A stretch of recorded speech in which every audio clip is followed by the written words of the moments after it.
I greet you in Jesus' precious name. It is Friday morning, the 15th of March, 2024, and this is your friend, Angus Buchan, with a thought for the day.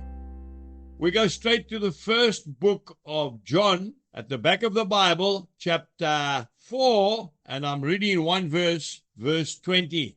If someone says, I love God, and hates his brother, he is a liar. For he who does not love his brother, whom he has seen, how can he love God, whom he has not seen?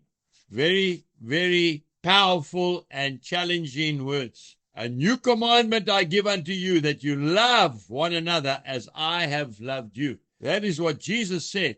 It is not optional. If we do not love our brother, the Bible says we are liars. And the truth is not in us. And by the way, we're talking about home base here. We're not talking about governments or different policies. No, we're talking about the family. The hardest place to be a Christian sometimes is at home base, isn't it? We've got to learn to be more patient with one another, more understanding. And the best way is to try and see the situation through the other person's eyes. Let me give you an example. I grew up in a home where I was not allowed to waste any food. My dad would allow us to eat whatever we wanted, as much as we wanted, but nothing was to be left uneaten on that plate. He said, you can take it, but you must finish it. And sometimes we used to get very impatient. Why is Dad so hard on us all the time? Why can't I leave something I don't like? I'll tell you why. Because my father was in the Second World War, and he was captured in North Africa and was sent to a prisoner of war camp in Europe for 3 years and 6 months. He was half starved. Food was very precious to him.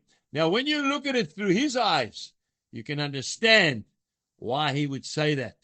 Young people, we need to give them more grace. You say, but Angus, I cannot afford to buy him another rugby jersey or buy her another gym for netball. They are not really concerned about having another garment. What they are concerned about is avoiding peer pressure at school. They just want to be like everybody else. And so that sounds like they're demanding. It's not that. It's just that they want to be out of the focus of the crowd and just be one of the people.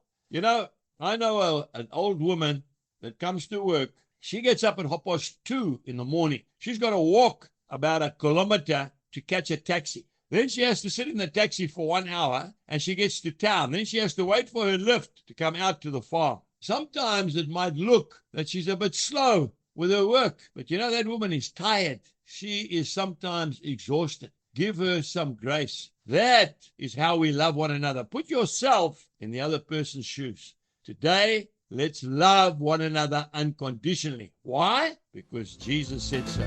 God bless you and goodbye.